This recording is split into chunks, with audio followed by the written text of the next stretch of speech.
Hello guys, இன்றைக்கி நான் என்னென்ன ஸ்டிச் பண்ணினேன் அப்படிங்கிறத பார்க்கலாமா? வாங்க பார்க்கலாம். கடைக்கு போன உடனே இந்த லேஸ் மட்டும் வச்ச ப்ளவுஸை ஸ்டிச் பண்ணியிருந்தேன். இதுக்கு 250 வாங்கினேன். Next yellow colour stone work கொடுத்த இந்த ப்ளவுஸை ஸ்டிச் பண்ணியிருந்தேன். இதுக்கு 300 ருபீஸ் வாங்கியிருந்தேன். இது ஃபுல்லாகவுமே ஒர்க்கு கொடுத்துருந்தாங்க. கிராஸ் கட்டிங்கில் ஸ்டிச் பண்ணியிருந்தேன். Next green colour blouse. இதுக்கு ஹேண்டுக்கு மட்டும் பப் ஸ்லீவ் கொடுத்துக்கிட்டு கீழே ஹேங்கிங்ஸ் தொங்க போட்டிருந்தேன்.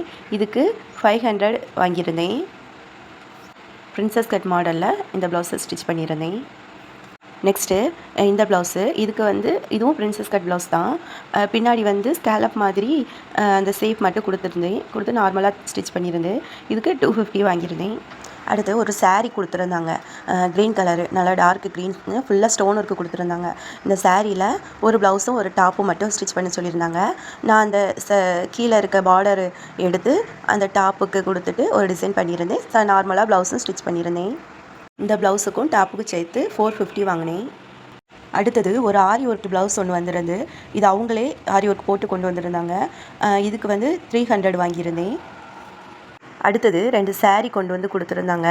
இது ஃபுல்லாகவுமே ஃப்ளவர் டிசைன் கொடுத்துருந்து 2 பாப்பாவுக்கும் அவங்க அம்மாவுக்கும் ஃப்ராக் மாதிரி ஸ்டிச் பண்ண சொல்லியிருந்தாங்க. ஸோ நார்மலாட்டி எந்த ஒரு ஒர்க்கும் கொடுக்காம நார்மலாக ஸ்டிச் பண்ணியிருந்தேன். அதுக்கே 10:30 ஆகிட்டு அவங்கக்கிட்டேயும் கொடுத்தாச்சு. இந்த 3 செட்டுக்கும் சேர்த்து 950 வாங்கியிருந்தேன். வீடியோ பிடிச்சிருந்தா லைக் பண்ணுங்கள். தேங்க்யூ.